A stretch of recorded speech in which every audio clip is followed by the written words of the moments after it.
Ladies and gentlemen, please take your seats. The show is about to begin. Did you know that a young boy drowned the year before those two others were killed? The counselors weren't paying any attention. They were making love while that young boy drowned.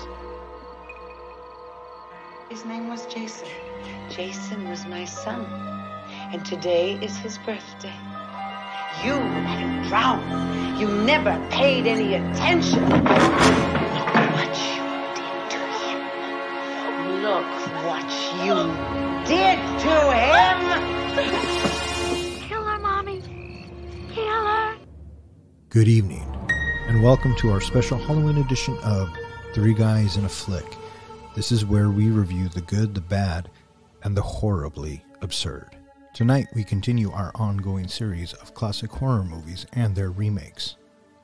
So sit back and relax as we take a trip to Camp Crystal Lake. Tonight's episode, 1982's Friday the 13th and the 2009 remake.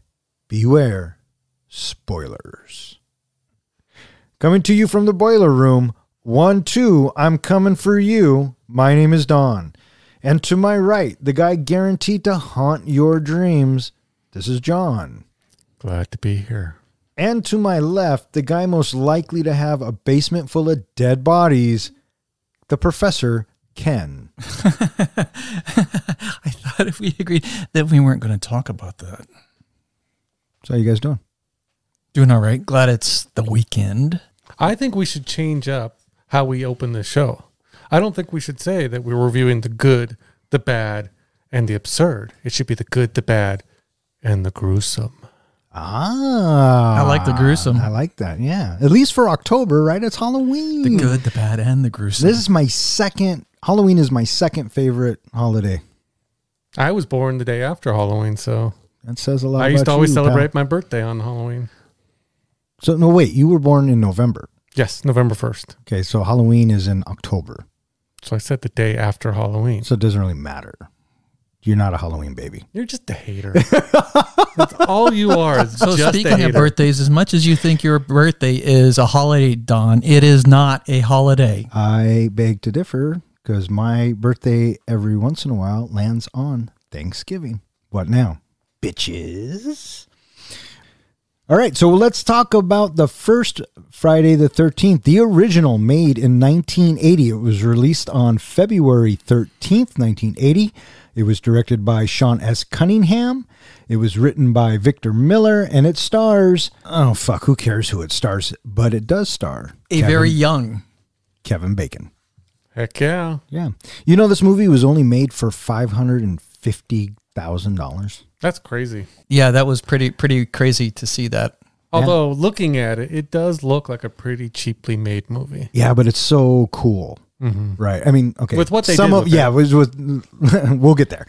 It went on to make $60 million.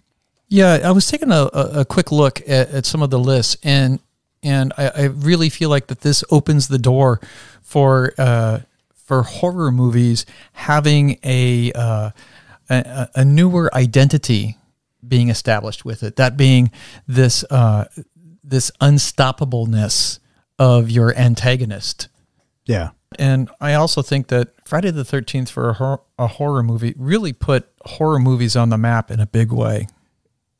Yeah, that and 2 years earlier, Halloween comes out. Mm-hmm. Yeah. Right. So those two together, that 2-year span is probably a big punch. And even the director and the writer admit, without Halloween, there would have been no Friday the 13th. They blatantly ripped off Halloween to make this movie. And they admit it. They flat out admit it just to make a buck. But it worked. The chemistry worked. The formula worked. And it led to how many sequels? Yeah, well, nobody knew it was going to do what it did and turn into what it was. It spawned, 11 other movies, something like that, ending with Freddy versus Jason. And it gave us Jason ultimately, right? And Jason has become one of the biggest icons in horror. You know, you have your top guys, Leatherface being the first, because he came out in 1974, and then Michael Myers, Jason, and Freddy Krueger.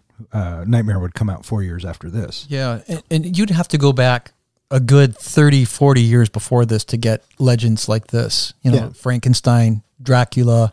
And then for years, there is nobody that is commanding as these characters have commanded for the last 30 years. Right. I have to disagree with you both. I think the first big, like, possible cult following killer I know where he's going. is Norman Bates. And we probably have to give it up to Norman Bates. Absolutely. You know what? He, I to me, stand is what corrected. spawned the killer that people could follow, that people wanted to see more of. Yeah. Yeah. And unfortunately we did with Psycho 2 and Psycho 3. Yeah. Horrible flicks.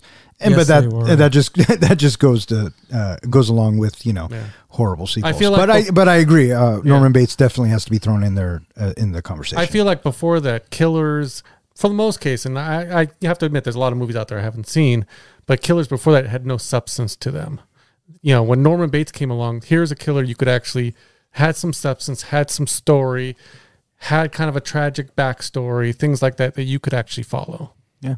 Yeah. What is the plot of the 1980 Friday the 13th movie? Thank you for asking. In a brief prologue set in 1958, two summer counselors at Camp Crystal Lake sneak away from a campfire sing-along to have sex. An unseen assailant sneaks into the room, and the two notice the assailant. Barry is trying to convince the assailant that they weren't doing anything. The assailant stabs Barry in the guts, chases down Claudette, and slashes her throat.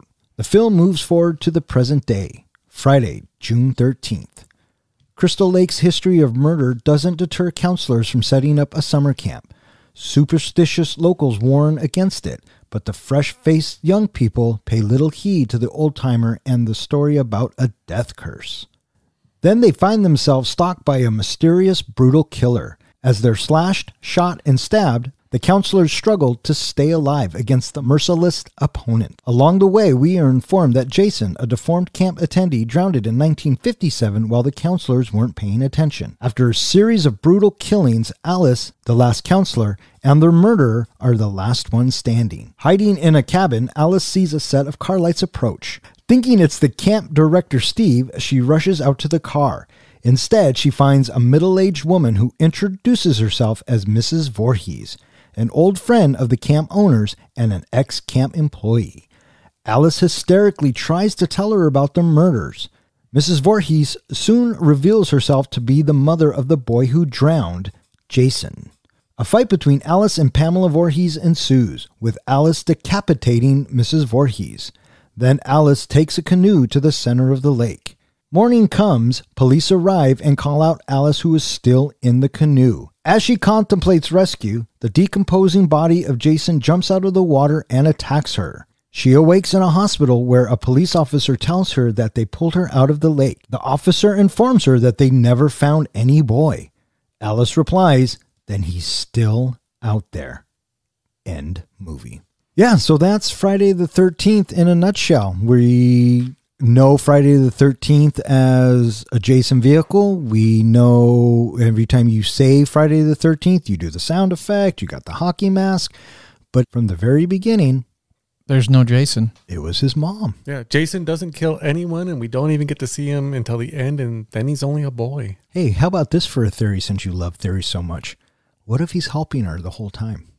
It's possible. You can't tell me that Mrs. Voorhees can throw that bitch through the window. Neither can a little boy.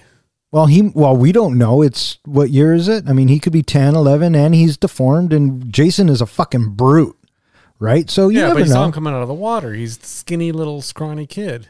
It could have been a dream. Yeah. I thought it was a dream. Yeah, because when she wakes up, right? That's what it's supposed to do. Is it's supposed to make you think, is it real? Is it a dream? It was actually inspired. It was added at the last moment, and it was Tom Savini's idea, who's a genius when it comes to special effects and technician type stuff. He came up with the idea based off of Carrie. He wanted to add a jump scare at the end. Sure. And it opens the possibilities to sequels because at the time, nobody knew how this was going to do, right? They didn't have 12 sequels in the pocket, you know? So, yeah. And that formula of adding that ending stinger kind of became a trope throughout the 80s with the horror movies. Happens in Nightmare on Elm Street, you know, any other movie that came out in the 80s horror genre-wise. Let's go around the table real quick. John, being the horror aficionado, what'd you like about this? You know, I liked that this was a little bit different than other horror movies out there. This was more of a whodunit. You're trying to guess who the murderer is. And because you only ever see through the killer's eyes, you don't actually see the killer until the very end of the movie. I personally think it was pretty damn obvious who it was, or at least in the end, when the car drives up and the woman gets out, you know that that's the killer. So I did like the mystery, and I do like a little bit of the character development. There's a little bit more character development in this movie, but I got plenty of things I did not like in this movie. Professor, what'd you like about this movie? When it ended. So what you're telling me is that you like nothing about this film. I didn't say that. Well, I said, what did you like like about it? And you said when it ended, which tells me you don't like the movie. Well, you're saying what he liked best about it. I didn't say that. You and No, that's what I like best. No, he's saying that's what I like said. best. He's saying that's what I said. I didn't ask you what you liked best. No, I was about saying it. what he was saying was he was saying what he liked best. But he didn't say that. No. Okay. He didn't say that. Okay, so what did you like other than when it ended? I kind of liked the kids. They were fun and goofy. They certainly didn't have my attention for being anything other than fodder for the killing, for the sacrificing. And I thought that the setting looked really good. The camp, I really liked the way that the camp looked, and it really made me feel isolated out there. And the movie made me feel like I am not going to get any help from anywhere because there's nobody else around. Yeah. I liked Tom Savini in it. I'm a big fan of his work. Dawn of the Dead. Like you were saying, John, he's, what'd you call him, a genius? I would say he's a genius when it comes to special effects and his ideas that he throws in the movie. Absolutely. I agree with you 110%. So to see his kills and gags pay off, I thought was really cool. I also liked the spirit of the film, which was, it's an independent film. And when you look at how they, the shots and the composition and just what they were doing with the camera, they were using the camera as the POV, but wasn't necessarily always the POV of the killer, but they wanted to make you think that, but really the spirit of the film, I really dug because of how low budget it was. And I'm a fan of low budget filmmaking. Some of the kills were okay. I mean, I wouldn't go so far as to call it super gory. There is moments, again, thanks to Tom Savini. But other than that, yeah, I wasn't really too impressed. Well, what did you not like about the movie? Wow, we'll go around and talk about that. That's a good question. What didn't I like about it? And don't spend the whole podcast saying it. Okay, I'll try not to. The music, the dialogue, and I think Cunningham directed this too, but there were so many moments where logic didn't apply. And I know I'm supposed to suspend my disbelief. And I was talking to my buddy today and we were kind of talking about this and he goes, it just happens. It's a horror movie. You just have to accept it. And I'm like, no, why don't they do this? So for example, when Kevin Bacon and the girl are getting it on the bunk, as they're walking to the bunk, how do they not see the dead body on the top of the bunk, right? It's just things like that. In this instance, it takes me out. And with Pamela Voorhees under the mattress, she was there the whole time. And did she know that they were going to pick that cabin? And she had to wait for them to stop doing it before, she kills them? But it's a 1980s horror movie and you kind of go with it. My issues with the movie, first of all, when you're going to do a whodunit movie, you need to introduce the entire cast early on so that you can try to guess who the murderer is. Pamela Voorhees isn't introduced until the very end of the movie, and they just throw her in. Oh, here's the killer all of a sudden. So there was no way early on to guess that she was the killer. Well, that was the point. I know, but if you're going to do I'm saying they made this movie to be a whodunit because they lead off in the beginning to try to make you think that Steve director guy is a little creepy. He drives a Jeep. The killer drives a Jeep. It actually turns out when they were filming the movie, they used the same Jeep for both people. Yeah. So they're trying to lead you to think, well, maybe Steve's the killer at one point. But really, it's a character they hadn't even introduced. If you're going to do a murder mystery, you introduced all the characters. You throw them all into the mix so you can see them early on. So that's just something I didn't care for. Yeah. The other thing was I thought it was fairly obvious. Like there's a scene early on where our killer's inside one of the cabins and moves a curtain to look out. You can see a woman's hand and like a ring on the woman's hand. So right away, you know the killer's a woman. That just gave it away early on. So anybody who had a suspicion of, okay, well, here's the story about the kid and all that, blah, blah, blah, you already know that maybe there's a connection there. So it kind of gave things away. And so I didn't like that so much. Acting is horrible. So even with Kevin Bacon, it wasn't that, great. There's not much character development. And to be honest, I did like the set. I agree with you with the set. The whole idea of the bunk bed, they come in, they don't see the guy on top of the bunk. My first thought was, horny teenager isn't looking up, he's looking down. But you have peripheral vision, buddy. Yeah, I'm just saying. I don't know how many rooms you've been in, but to me, I figure you'd notice it. Yeah, But I agree with you. There's things that should have been obvious, should have been seen. One of the kills, the lady just sits there and screams as the killer, hits her with an axe in the head. Mm-hmm. When she didn't try to run away, she didn't try to fight, she just stood there and screamed. Mm-hmm. Little things like that. A lot of it was far-fetched. A lot of it was obvious. They were just trying to make a quick movie. What didn't you like about it? It did not stand the test of time. I remember seeing this in the theater and watching it on VHS, and it has fallen very, very far from what I remember about the movie and the likability of the movie or the tension. I felt almost no tension in the movie because this recipe has been repeated a bazillion times. I'm going to leave everybody else and go off and investigate by myself to this one area over here to die. And that was so predictable. It's like, yeah. Mm-hmm. And yeah, there you go too. Mm-hmm. And the fact that the killing is done so conveniently that it works out as well as it does. We were talking about the cabin, not seeing the body on the upper bunk, and she's underneath the bed while the couple is doing it. Okay. And then, she leaves and goes to the bathroom. She reaches up from underneath, grabs his forehead, shoves how does she get the arrow to stand up underneath the bed? Whatever. So on and on and on. The acting was miserable. It felt like a high school production. It just felt so amateurish. Sure. They were actually all theater students from New York. And I was really just in general disappointed with how far the movie had fallen in my recollection of enjoyment in the movie. I think that's probably the biggest problem that I had with the movie was I had not a fond association, but I had a likeness for the movie. And then to watch it again, it's just like, this is dreadful. Yeah, so it doesn't hold up. Is what you're saying. Yeah. It did not.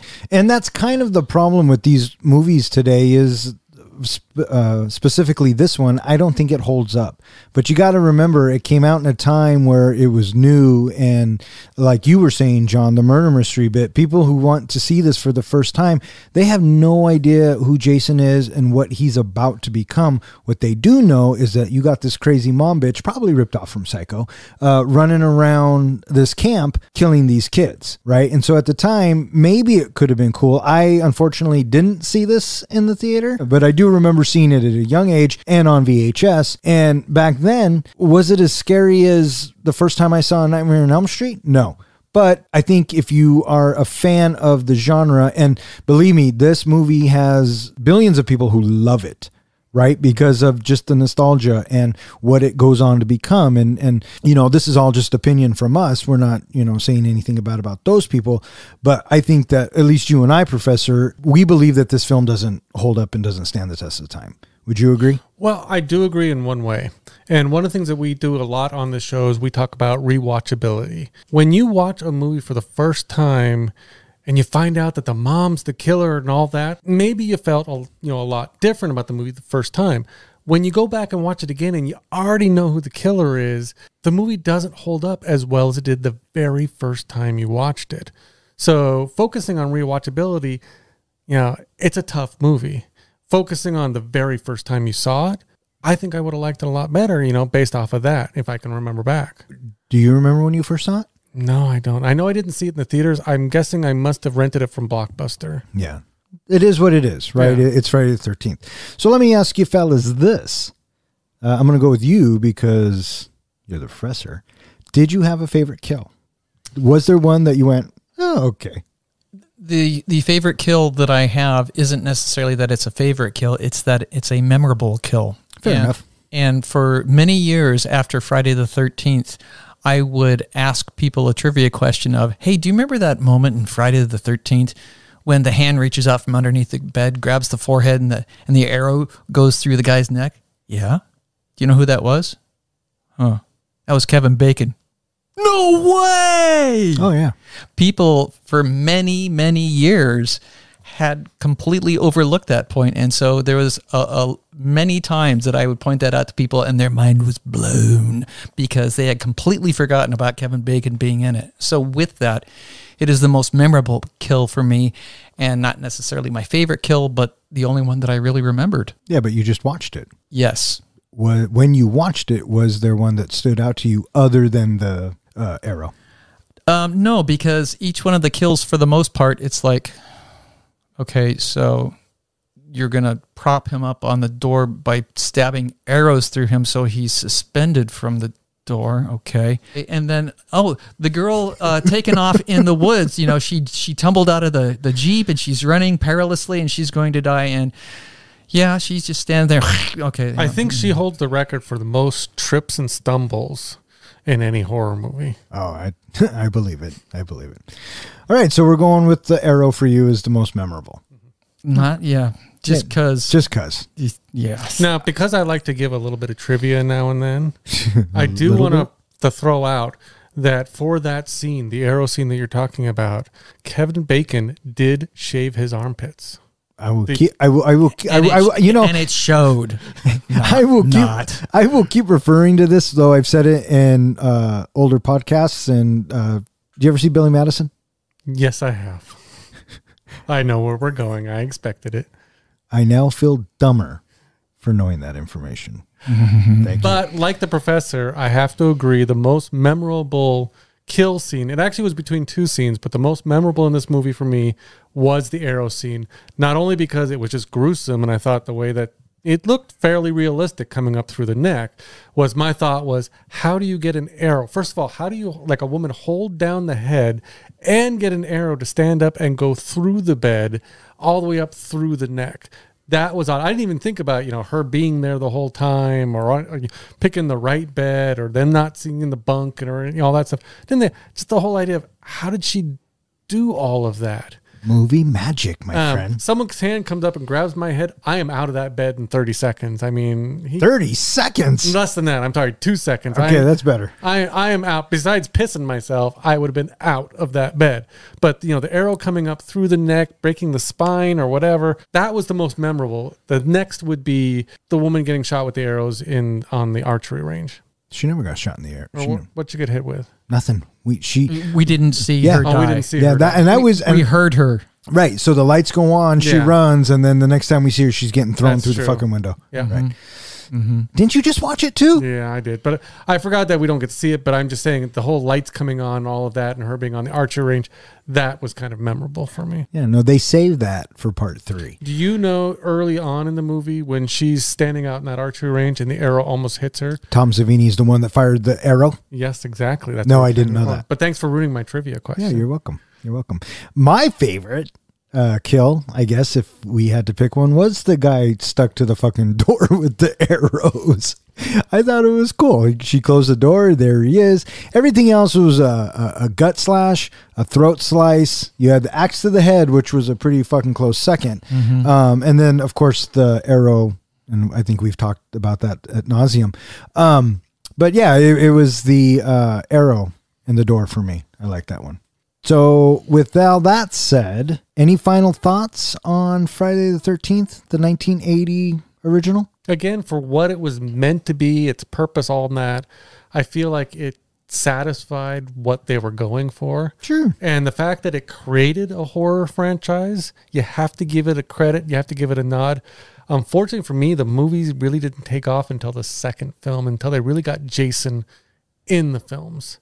What really got me is the writer Victor Miller never intended for Jason to be a killer. He wanted Jason, if there was ever going to be any sequels, or especially the first movie, he wanted Jason to be the victim and to be the person they tell the stories about. You know, he didn't want Jason to lose that innocence, and they took that away when they did the sequels, so he wasn't ever happy with the sequels. Well, that's what happens when you're a writer and not an executive producer. They obviously made the right decision because Jason worked. Oh, yeah. Fuck yeah. Yeah. Comments on Jason coming out of the water at the very end. It was a jump scare for jump scare's sake, and it left the door open for a sequel. Tom Savini's makeup work is top notch as always. I could take it or leave it. Was it a dream? I think so. I felt it was a dream as well. You know, I go back and forth on it because they never really say between the first movie and the second movie where Jason was during the first movie. He was helping his mom. He could have been helping his mom. He could have been just living out in the woods, this 10-year-old kid living out on his own from his woods. Why he would never come and say, hey, Mom, I'm right here. You know, come take me home, any kind of thing. He's just living out in the woods. Some people think that the death of the mom somehow revived him and brought him back to life.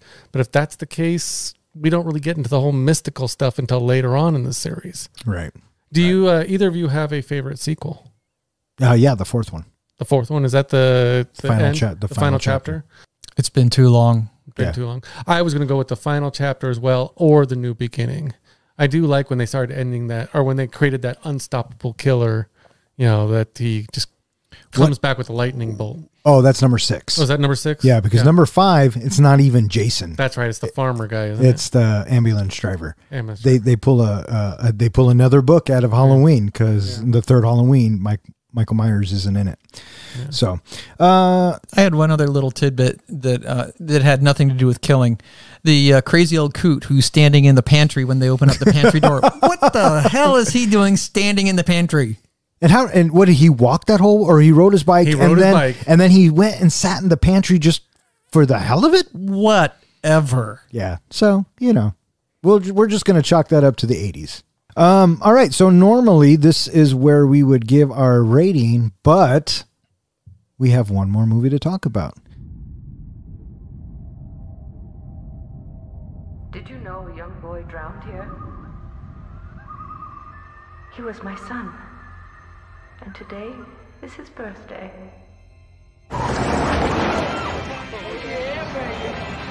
You won't believe my parents' cabin. Here we are. Very nice, huh? Just get your ass to the door and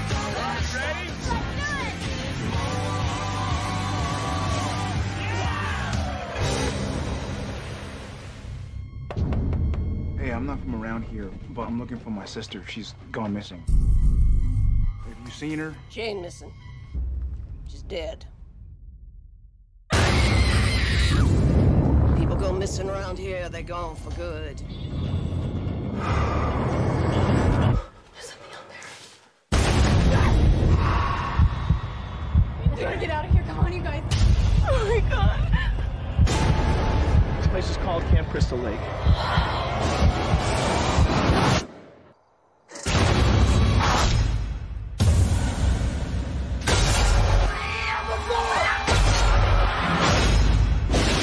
You in there? Police, open up! Help! We got the guys killing everybody!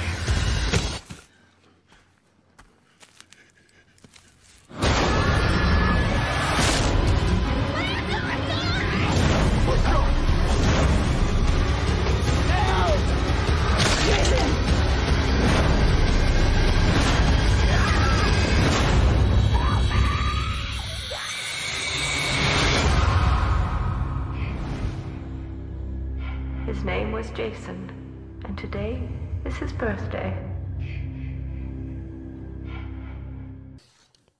The 2009 version of Friday the 13th, the budget was $19 million, and it actually brought in $93 million. So by my thoughts and my calculations, because, you know, I'm just the math whiz, And going by ticket prices and inflation, I feel like the first movie actually did better than the second movie. Even though the second movie made more money, there was a kind of a bigger score for the first movie, percentage-wise. Maybe. I remember that the first movie, when I saw it in the theater was packed. And it was a very popular movie at the time. And so I would concur with John that I think that the first one, fiscally speaking, is more successful than the second one. The second one, you already know what you're getting. The first one, you didn't know. Yeah. So the remake was made for the today fans, or back in 2009 fans. Released on September 3rd, 2009. Friday the 13th, the remake was directed by Marcus Nipsel. Story by Damian Shannon, Mark Swift, and Mark Wheaton. Stars Jared Palicki, Daniel Panabaker. What is it? Padalecki. One more time? Padalecki. Yeah, it's those guys. And it's about, let me guess, Camp Crystal Lake and Jason Voorhees. Did you know the origin of the Yeah, it was the composer of the first film. It took Kill Her Mommy? And kind of just played with it a little bit, and that's what we got. Yeah, a lot of people think it's Oh yeah, it's one of those things that's always misrepresented, right? And actually the theme changes for every film. So, did you see this in the theater, Professor? I did not. The first time I saw it was last night. Comic Book Guy, did you see this in the theater? I believe I did. Yeah, I saw this in the theater. Took Keenan and a couple of his buddies, and I fucking dug it. I was kind of happy. Though, going into it, I was a little apprehensive because it was made by Platinum Dunes, and Platinum Dunes is run by Michael Bay, and they had just done the Texas Chainsaw Massacre reboot. So, anything that has Michael Bay's name on it, I tend to sway a little bit. But in general, I enjoyed this one. Professor, why don't you tell us the plot of this movie?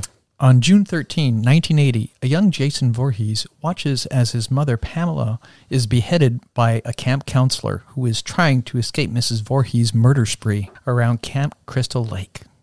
Almost 30 years later, a group of friends, Wade, Richie, Mike, Whitney, and Amanda, arrive at Crystal Lake on a camping trip to search for marijuana growing in the woods. That night, an adult Jason kills everyone except Whitney, whom he captures since she resembles his mother at a young age. 6 weeks later, Trent, his girlfriend Jenna, and friends Chelsea, Bree, Chewie, Nolan, and Lawrence arrive at Trent's summer cabin on the shore of Crystal Lake. Meanwhile, Whitney's brother Clay Miller arrives at the lake to search for her. Clay visits Trent's cabin, and Jenna agrees to help him search for Whitney.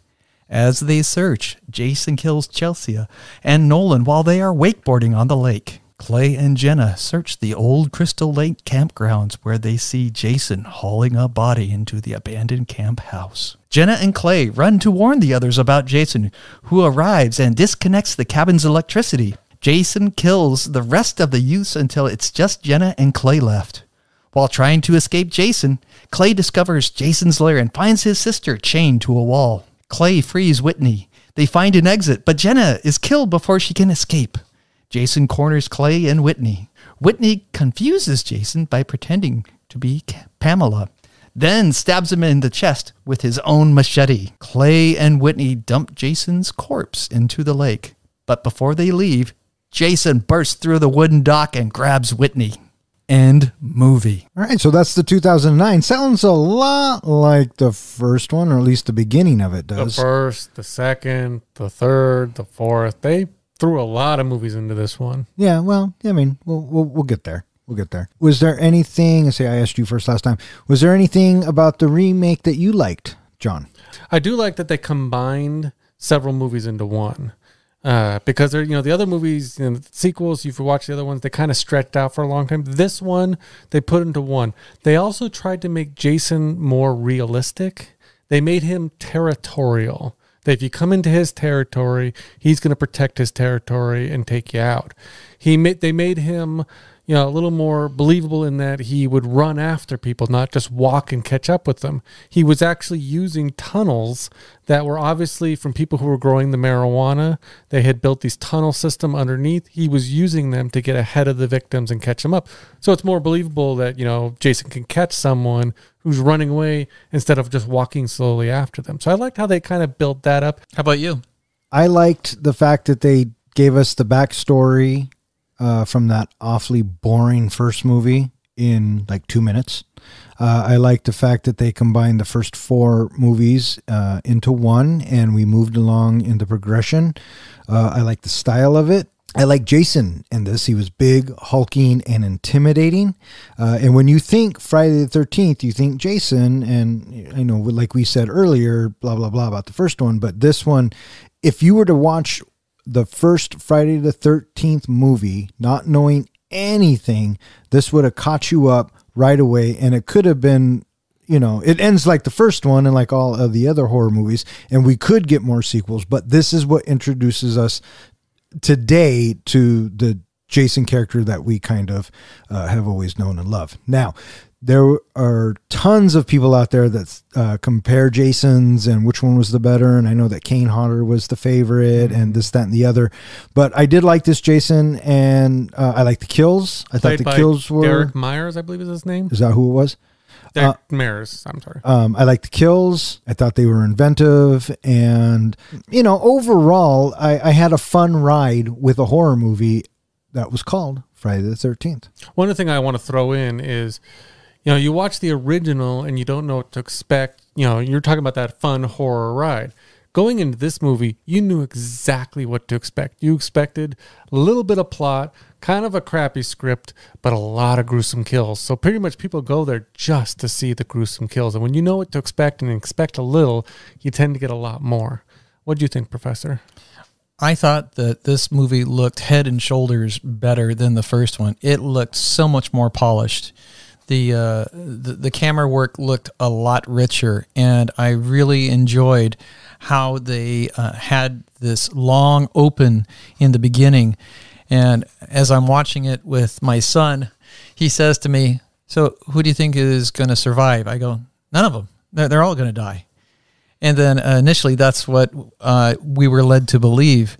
And it's not until much later in the story that we realized that one of them were spared. But I have to say that having that open and we get invested into all of these characters and then all of these characters are gone, it's sort of that Psycho approach storytelling where we have Vivian Leigh being killed in the shower and you're like, wait, what? No, she can't. She's our main character. And then she's gone early in the story. So to have the investment of all of these characters and then they're all killed early on, I thought that was really refreshing because that made it show who is boss. It is all about Jason. And I really liked how Jason was introduced in this movie. He is such a rich character, showing, that he is a slashing, killing, iconic machine. Yeah. Did you know that the opening was 23 minutes long? It didn't feel like that. Even before you see the title screen. Yeah. Well, yeah, that's the opening. 23 minutes long. And the movie's only an hour and a half. Mm-hmm. So, but I did like what they did with it. Mm-hmm. I did like what they did. What I didn't like about it, it wasn't at a camp. It was at a resort house, which now leads me to ask the question, how is this gorgeous house in that area and we've never seen Jason before? What else did you not like? I wasn't a huge fan of the characters. The couple of them, I like Jared Palicki and Danielle Brubaker. I even almost kind of like the guy who was a dick, Clay, and I couldn't wait for him to die. But all the other characters were throwaways. Even the guys in the beginning, and it was so kind of cliche-ic. That was about it. What you didn't like? Some of the things I didn't like, first of all, in the beginning, the Pamela Voorhees had nothing on the original Pamela Voorhees. She just seemed like some crazy woman. We didn't get any character development on her at all. We didn't get anything on her. She's just, boom, she's dead. So there's not much to that. And we know that there's a boy watching her getting decapitated. And I'm thinking, She's of killing these people because of her son dying, yet he's been watching her do this the whole time. That story didn't really work out for me. It's the same story as the first movie. I know, I'm just saying, but that part of it, working that into this movie, if you hadn't seen the first movie, if you didn't know the original storyline, it's a hard pill to swallow. Okay. That here's this boy. Because in the second one, you don't know if it's a dream sequence or not. You don't know if he was alive or dead or if he came back to life. The second one, or the remake, you know he's watching it. You know he's alive and he's rewatching this whole thing happening. I agree with you. Really bothered me, all the throwaway characters. No investment in them all. I felt like in the first movie there was a little bit more investment in the characters. Even though they weren't great characters, these ones were just all throwaway, except for Jared Padalecki, Jenna and his sister, what was her name? Whitney. Those three are the only characters that seem to have any little bit of substance, although we really don't get to know Whitney very well. Mm-hmm. The other things that that bothered me, the super long machete. What was the point of the really long machete? He didn't need this this just giant machete compared to other things. Well, who are you to tell Jason what kind of machete he needs? What kind of pretentious asshole are you? I feel like he's overcompensating. What else? What else didn't you like, sir? Again, not a lot of substance to this movie. We really have, that was even a good storyline you could kind of get into, was the idea of, Clay trying to find his sister. That you could get into a little bit. I didn't like the idea of them giving Jason a prisoner. Jason doesn't take prisoners. At least that's my Jason. Doesn't take prisoners, even though she had the locket and she kind of looked like his mom. Jason doesn't take prisoners. He doesn't keep people alive. Well, you are wrong because he did in this one. Yeah, that's what I'm saying. I didn't like that storyline. I know. So I thought that was a little odd. Professor, what didn't you like? I thought that the characters were very, very flat and they were just fodder for the slaughter. And I thought that the characters were just there for the sensation of how's this person going to die? And how's this person going to die? And how's this person going to die? So, the water skiing, do you guys, either one of you water ski? I've tried it once. Have you? No. I haven't either, but I suppose that if I were, I'd probably be topless too. Yeah, well. If I was water skiing. There is always that, right? Yeah. But the arrow shot from the shore to go through his head on a moving boat. Yeah. Wasn't moving, but go on. Oh, really? The boat was still. He was turning it around to come towards her. The boat was moving. Oh, was it? I thought he had stopped to turn around to see her. I guess he. But I felt like my mistake. He was going straight at Jason at that point, so the arrow shot would have been a little bit easier. And if you think Jason's been out in the woods so long, maybe then it hit him in the back of the head. Oh, did it? Yeah. Okay. Yeah. Which pays homage to. I look at you because I'm pretty sure he may have seen it, but a long time ago. I can't remember. Part 3. Oh. And then we have the girl. Oh, Willa Ford. Yeah, Willa Ford. She was a singer once upon a time, wasn't I think so, she? Yeah. Yeah. Anyway, and then she's underneath the dock, and then sure enough, there goes the machete right through her head. And I saw it coming. That's exactly what it's going to be. Okay, and then just everybody. Okay, I'm going to be off by myself, and then I'm going to die. And when we had Chewie, out there in the shed. Okay, he did get out of the shed, but as soon as we see Jason come out and grab the double, and yes, he does. Of course he does. And then right after that, he's up on the roof. Of course he's up on the roof all of a sudden. It's just, my God. It's a horror movie, dude. Exactly. You're just supposed to have some fun. It's a horror movie. And that's what all those deaths are about, because if you enjoy those movies, that's what's all. How's he going to die? How's she going to die? Can I bring up one more thing that kind of bothered me in this movie? And it's the same thing that bothered Michael Bay. I understand they're going to put teenage sex, or going to put sex in movies, things like that.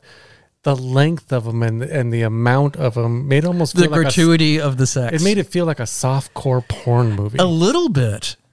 It did a little bit. It was a little overkill on that. All right. Well, when you two are done being prudes, then we can then we can talk about it. And what about the whole tunnel system? Man, that tunnel system, I didn't get that as a vibe of drug dealers because it was cluttered with knickknacks and tchotchkes and trinkets. And Jason built those. Yes, Jason he didn't build the built tunnels. those. Oh, of course he did. No, the origin of the tunnels is that it was a marijuana growth area. I never and got that from the story. That's actually something that's happened in real life is that marijuana smugglers will build tunnels so that when people come in and they find the plants and things like that, they're hiding underneath in the tunnels and they can actually get things to different places.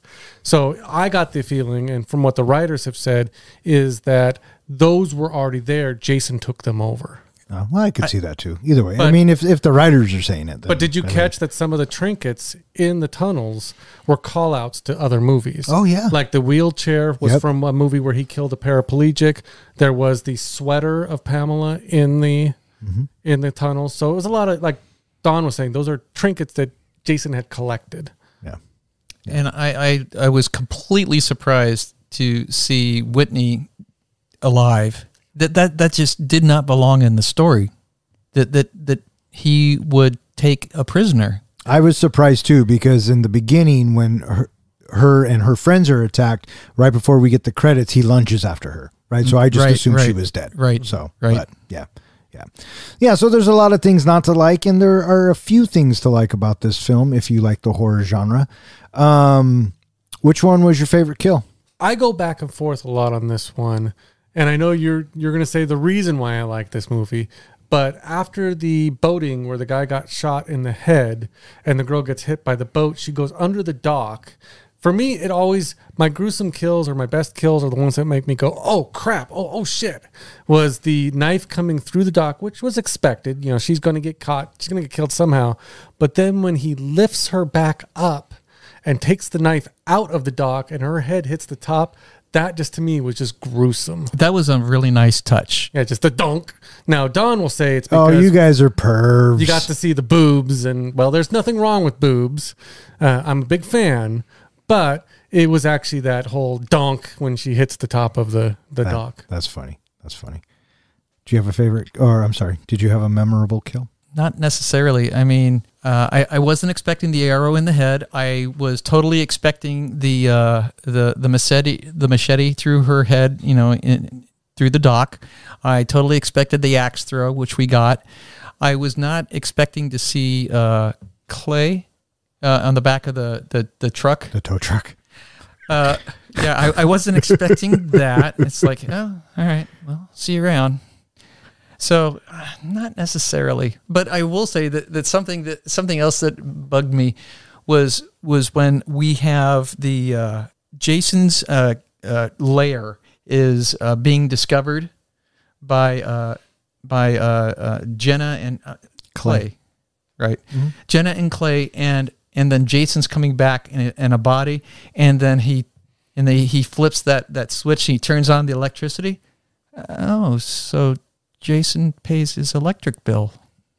Yeah, there you go. They explained that earlier on in the movie. Some kerosene had gone missing, and that's what he was using to fuel the generators. Oh, there you go. Yeah, the kerosene was being stolen from the barn. Yeah, where we got that dude, the stoner dude.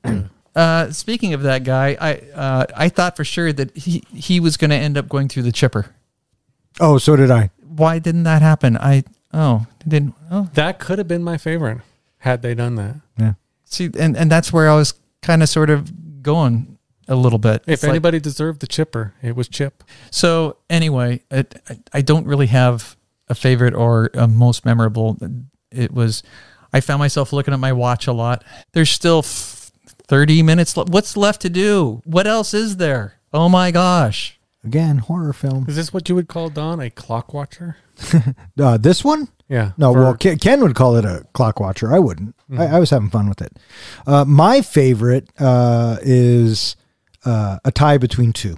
And what I do is, me being me, whenever I'm watching a movie, I try to put myself in the position of a character or the protagonist, antagonist, whoever.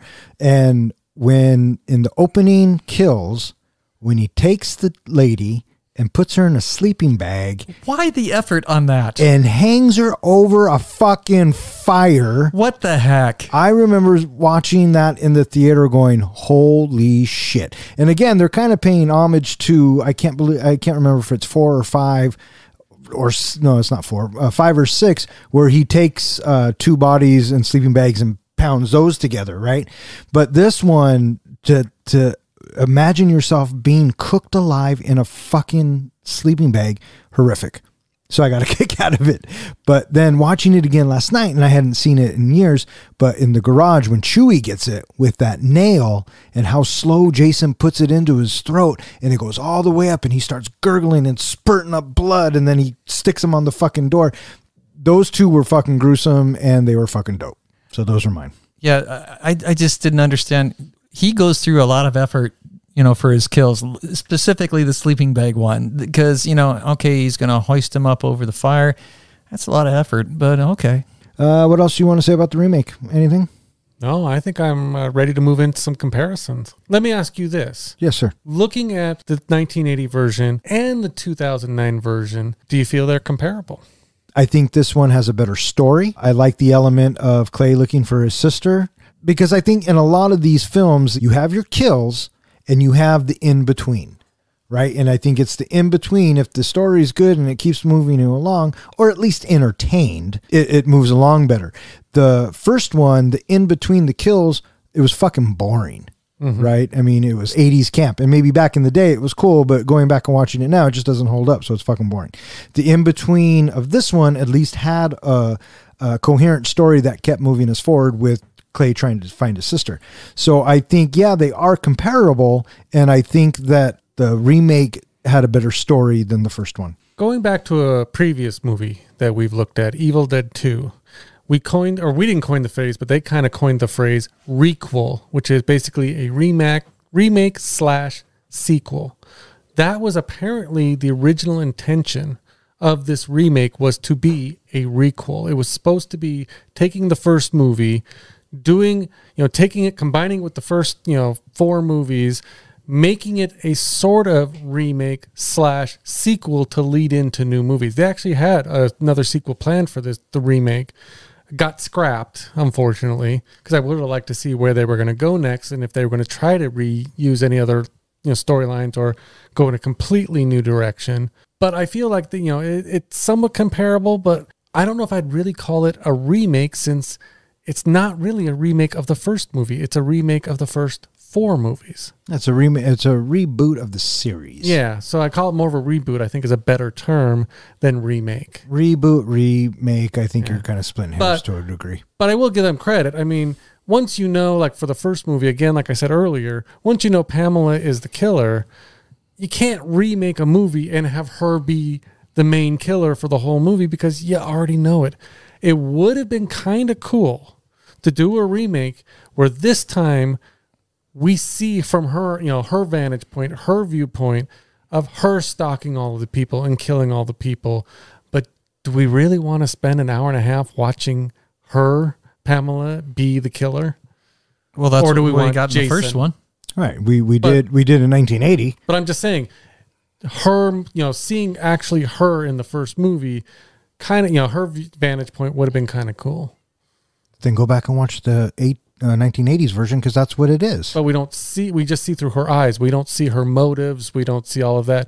We don't see her going into the cabin and hiding under that bed for that particular reason, or hiding in the shower, or we don't see physically her. She actually didn't show up until the last 10 days of filming and filmed the beginning. That's why all the other scenes where you see the killer, you don't see her face, because she wasn't there on set at all. She wasn't needed. Yeah. It was her point of view. So she's the character. That's what we see it through. I'm just trying to say it might have been nice to see it from a different vantage point. Okay.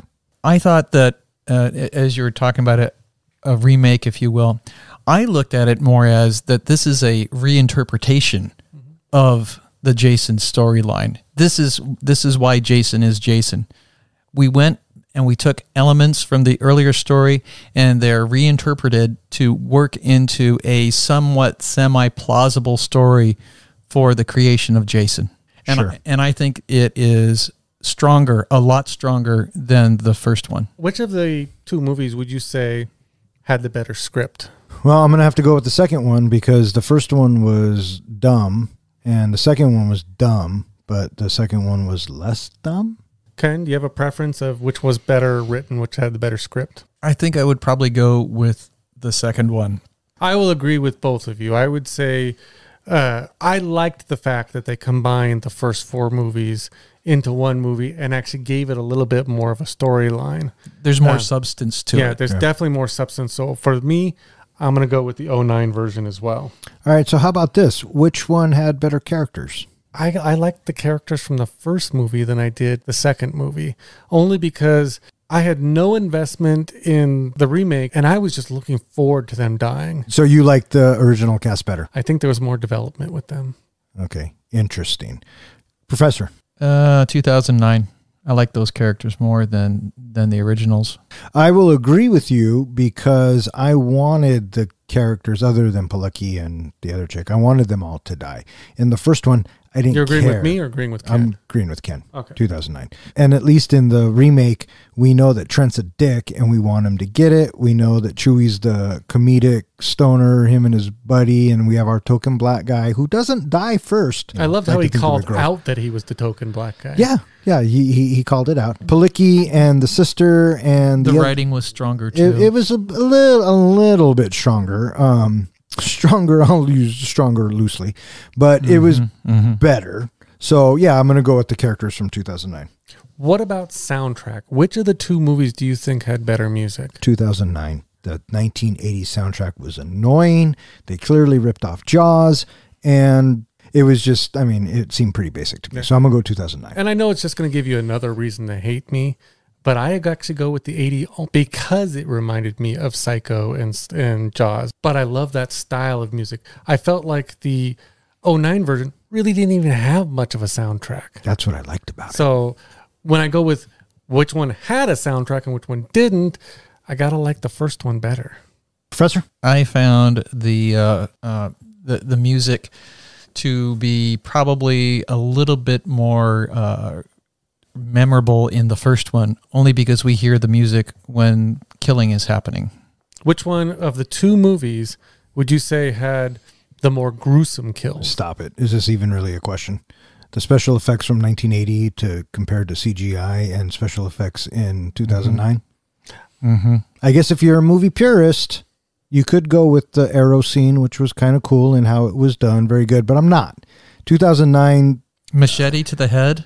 Come on, that looked pretty good. And the fucking burning up in a sleeping bag, and the bear trap, and the beheadings, and the nail, and the arrow, and the getting stuck on the fucking tow truck. Okay, so you're saying 09. Yeah, 09. Totally. You're saying 09 as well? Yeah. Please disagree with us. I honestly do disagree because I like Tom Savini's arrow through the neck. You know, it looked like Kevin Bacon's neck with an arrow coming through it. So no, it didn't. But go on. I'm just how I feel. So I go with the 80 on that. Of course you do.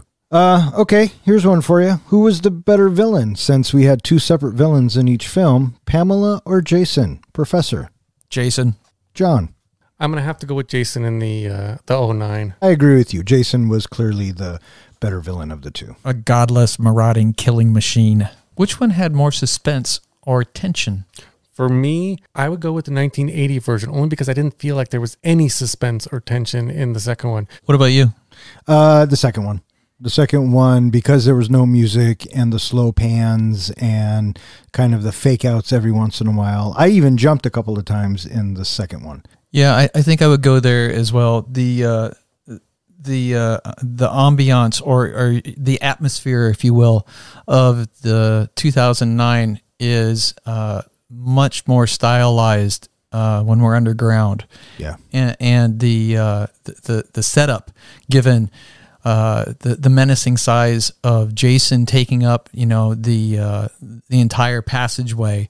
When we have Whitney, is it her scream is wonderful that she gives down there being chained up. Yeah, you really felt for her. Very Silence of the Lambsy. Yeah, yeah, totally. So, yeah. And if you're gonna take pay homage to a film, Silence of the Lambs, not a bad film to pay homage to.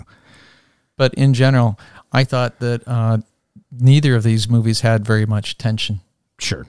And kind of like John said, we know what happens. We've seen it before, you know, but yeah. So another trope in horror films is the final girl, but with it being 2009, we'll go ahead and say that Palicki was the final guy. Which one did you like better? The final girl from the 80s, Alice, or the brother and sister from the second one, the remake?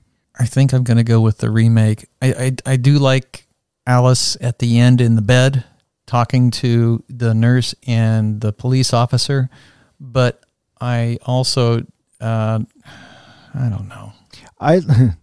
So you're picking the 2009? I think so. Wait, is that a yes or a no? Fucking commit, Professor. Fine, fuck you. 2009. Okay. For me, I like the 2009 survivors better too, because I was more invested with them as a character all the way through the movie. I didn't really care that Alice was the final girl. She didn't really do much for me. So 2009 for me. For me, I'm going to have to give it to 2009 as well. If we want to look at kill count, if we want to give any points for kill count, do you know how many kills were in the first movie? 10. And Professor, how many kills were in the second movie? You know, if we count the kills that Jason does, it's 13. But overall, there are 14 kills. Yes, there are 14 kills. There is one extra death that they mention, but you can't really count it as a kill. So I agree with you. It's 14 total. They do mention that Mrs. Miller died of cancer, but we don't count that in the final count. So for that, the point goes to 2009. I want to ask you, which final ending did you prefer? Jason as a boy coming out and grabbing Alice, or Jason as a grown man coming up through the dock? I am going to go with Jason coming up through the dock because I was more invested in the characters. It just played better to me. And what they did is kind of like what they did at the very beginning of this film, the 2009 remake. Right before we get to the credits, he rushes Whitney, but we assume that she died. Mm-hmm. We had no idea that she was taken prisoner. So in this one, they do the same thing. He comes up, and just as he is about to grab Whitney, we cut to black.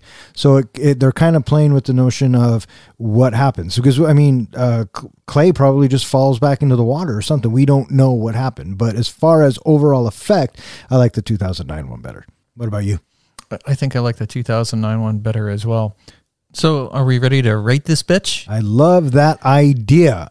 Professor, how do we rate our movies? We have a rating scale of 1 to 5. 5 stars, if you will, represent a movie that you've just walked out of and you're saying to yourself, I'm ready to see that again right now. You're ready to watch it immediately. A 1 is a movie that you've said to yourself, I'm not going to see that movie again. I have done what I am supposed to do. I've watched the movie. End of story. A 3 is somewhere in between. Yeah, you're going to watch it again. Maybe you even own the movie someday. And what's a 0? A 0 is you are pretty much letting people know around you that somebody owes you 2 hours of your life back. All right. I'll go first with the 1980. Not much I can really say that we haven't already said. We've talked about what we liked, what we didn't like, and, you know, it was made in 1980. It really started Friday the 13th on its journey of what it would ultimately become. Would I want to watch it again? Probably not. So for that, I'm going to give the 1980 version a 1. Do you own a copy of this movie? No, I do not. Do you own a copy of this movie? I do not. Nor do I. Who wants to go next? Professor, what would you give a rating on this one? For the 1980 Friday the 13th, I mentioned earlier that this movie had a significant fall from grace, that I had a very stark realization that this is a movie that I had a very, very different expectation in my head of what it was going to be. And the more that I watched it, the more that I thought, this is a horrible movie. Oh my gosh. So in general, I think I got to give it 0 stars. Wow, you want 2 hours of your life back? Well, it's only an hour and a half long. So yeah, you know what? Fuck you. You owe me an extra half hour, Mr. Trujillo. You know what, Professor? Put it on my fucking tab. All right, bud? That is, I think, our first 0. I think it is. In any of our scores. I think it is. All right, Jonathan. You know what, Don? You and I don't agree very often. But I'm going to agree with you, and I'm actually going to give the first one a 1.0. My reasoning being, once you know who the killer is, there isn't much reason to go back and rewatch it. And it's a crappy made movie. For a low budget, you got to give them some credit. You know, they did a lot with a low budget. And Tom Savini, what he did with the movie is great. But there's no reason now to go back and rewatch that movie because you know Jason's not going to appear. You know you're going to want to watch the sequels where Jason does appear and is the main character. I have no reason to revisit it. So I'm glad I saw it, but I have no reason to ever go back and rewatch that movie. So you gave it a 1, I gave it a 1, and Professor gave it a 0. Correct. All right, 2009, bitches. John. I have to give some credit to, because you know me, I love Easter eggs. I love looking for things that I might have missed the first or second time. And they purposely snuck things into this movie to make you rewatch it, to make you want to see it again. You hear about, oh, wait a minute, that was there, or there was something in that movie. You know, they hid the Necronomicon somewhere in that movie, or what else was in the tunnels. So there is some value to rewatch it. But I don't have any plans to rewatch it anytime in the near future. You know, if it comes on TV, might catch a little bit here and there. So for that reason, I'm going to give this one a 2. 2.0. 2.0. Professor? I thought that this movie, as I stated earlier, looks a lot better than the original. I also expressed some satisfaction with the atmosphere that we have in some of the movie, specifically the tunnel stuff and such. And it was an interesting twist to find Whitney alive. That completely surprised me. Oh, she's alive. In general, it was very pedestrian in its tension, and the creativity of the kills were modestly entertaining, if you will, and I would probably give this movie a 1. There you go. I found the 2009 remake fun. It looked great. The kills were cool. The characters sucked. The plot was followable. I really, really dug the fact that they combined the first 4 movies. That way you just kind of get caught up to speed right away with what and who Jason is. Did it have its problems? Yes. Did it have its fun moments? Yes. Would I rewatch it again? Probably. If I have to watch a Friday the 13th movie, if it's not Freddy versus Jason, it would be this one. And then I would probably watch the 4th one. I don't know. Maybe I'll go back and watch the 4th one and compare those two on my own. But for that reason, I am going to give Friday the 13th, the remake, a 2.5. Halfway in the middle. Okay. That's reasonable. All right, so we were taking these points to see which movie score-wise came out ahead. I'm going to go out on a limb, and I'm going to say it was the 2009 version because we all gave it higher scores, which means we liked it better. Do you want to know how close it was? I don't give a shit. Who won? The 2009 version did win. We each scored it out of 8 points. For Dawn, you gave all 8 points to the 09 version. Because it was a better fucking film. Ken, you gave 7 points to 09. You gave 1 point to the original. I was actually a little bit closer. I gave 5 points to the 09 version and 3 points to the original. So really it comes out to score. If you wanted to keep score everything, the original got 3 points. The new version got 4 points. Shocker. But anyway, that's how it all worked out. I do want to see, when we have movies that are a little bit more comparable, how close those scores get. Yeah. Well, I am still a firm believer that whatever film you like better as a film per our rating system is going to be the film that wins. Yeah. I'm not saying that you won't like other aspects of the other film that we're comparing. I'm just saying, to me, it just makes more sense that if the film we gave a higher rating to would be the film that we would watch. Yeah.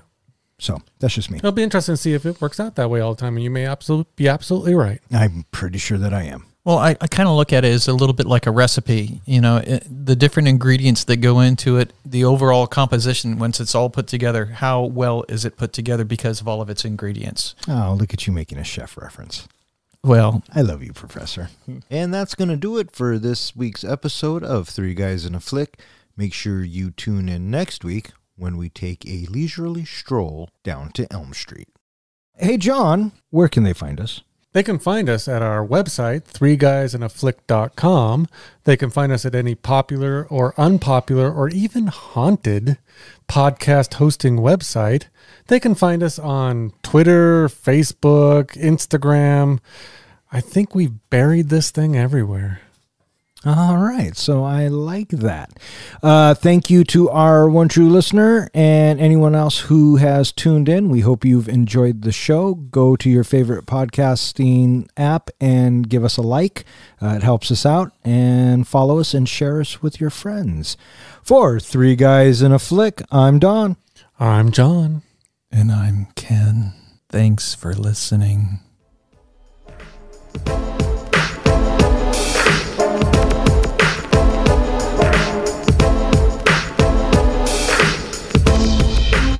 So you can plan your Fucking next edit. That's what I fucking got to do all the fucking time. Edit.